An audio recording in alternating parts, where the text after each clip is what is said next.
നമ്മളിൽ ഭൂരിഭാഗം പേരും എന്തെങ്കിലും ഒരു വിഷയം കിട്ടിക്കഴിഞ്ഞാല് കാട് കയറി ചിന്തിക്കുന്നവരാണ്. എന്നിട്ട് എന്താ ഫലം?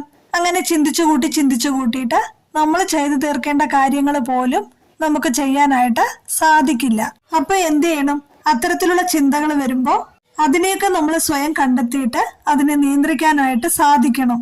എങ്കിൽ കുറച്ചും കൂടെ എളുപ്പമായിട്ട് കാര്യങ്ങളൊക്കെ ചെയ്തു തീർക്കാനായിട്ട് സാധിക്കും. അപ്പോ ആ മനോഭാരങ്ങൾ ഉണ്ടല്ലോ, അത് കൂട്ടാതെ കുറച്ചിട്ട് വേണം നമ്മള് ജീവിക്കാനായിട്ട്. അപ്പോ അത്തരത്തിലുള്ളൊരു കഥയാണ് പറയാനായിട്ട് പോകുന്നത് കേട്ടോ.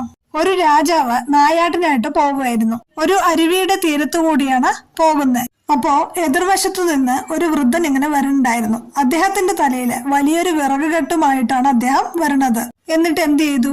അത്യാവശ്യം നല്ല വലിപ്പമുള്ള ഈ അരുവി അദ്ദേഹം നിഷ്പ്രയാസം ചാടിക്കിടക്കണത് ഈ രാജാവ് കണ്ടു. രാജാവിന് ഇത് കണ്ടപ്പോ അത്ഭുതമായി കേട്ടോ. എന്നിട്ട് ആ വൃദ്ധനോട് അവിടെ നിൽക്കാനായിട്ട് പറഞ്ഞു. എന്നിട്ട് അദ്ദേഹത്തോട് പറഞ്ഞു, താങ്കൾ നല്ലൊരു അഭ്യാസിയാണെന്ന് തോന്നണല്ലോ. ഇത്തരത്തിലുള്ള ഒരു പ്രകടനം ഞാൻ ഇന്നേ വരെ കണ്ടിട്ടില്ല. എനിക്ക് വേണ്ടി ഒന്നുകൂടി ഈ നദി ഒന്ന് മുറിച്ച് ചാടുമോ എന്ന് ചോദിച്ചു. അപ്പോ 1000 പൊൻപണം തരാം എന്നും പറഞ്ഞു കേട്ടോ. അപ്പോ ഇത് കേട്ടപ്പോ വൃദ്ധൻ ശരിയെന്ന് സമ്മതിച്ചിട്ട് അതേ ആ വലിപ്പമുള്ള വിറക് കെട്ടും തലയിൽ ചുമന്നുകൊണ്ട് ആ നദി ചാടാനായിട്ട് ശ്രമിച്ചു. പക്ഷെ അദ്ദേഹം പരാജയപ്പെടുകയാണ് ഉണ്ടായത്. പിന്നെയും ഒന്നും കൂടി സർവശക്തിയും എടുത്തിട്ട് ആ നദി ഒന്നുകൂടി ചാടാനായിട്ട് ശ്രമിച്ചു. അപ്പോഴും അദ്ദേഹത്തിന് ചാടിക്കടക്കാനായിട്ട് സാധിച്ചില്ല. പിന്നെയും ഇതിങ്ങനെ ആവർത്തിച്ചു കൊണ്ടിരുന്നു. ആദ്യത്തെ തവണ നിഷ്പ്രയാസം ചെയ്ത ഈ കാര്യം അദ്ദേഹത്തിന് ഒട്ടും തന്നെ ചെയ്യാനായിട്ട് പിന്നെ സാധിച്ചില്ല. അപ്പോ രാജാവ് ചോദിച്ചു, ആദ്യത്തെ തവണ വളരെ എളുപ്പത്തിലാണല്ലോ അങ്ങ് ചാടിക്കടന്നത്, ഇപ്പോ എന്തേ അത് സാധിക്കാഞ്ഞത് എന്ന് ചോദിച്ചു.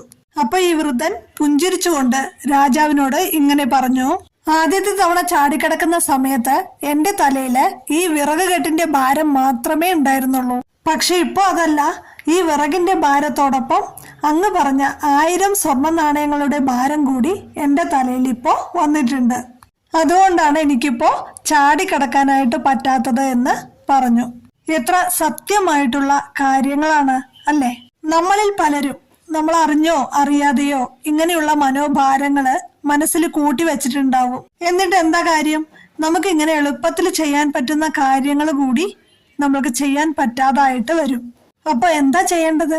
ഇങ്ങനെയുള്ള മനോഭാരങ്ങളെ നമ്മൾ കണ്ടെത്തുക, എന്നിട്ട് അത് മനസ്സിൽ നിന്ന് നീക്കുക. അപ്പൊ നമുക്ക് നമ്മുടെ ജീവിതം കുറച്ചും കൂടി എളുപ്പമുള്ളതായിട്ട് അനുഭവപ്പെടും.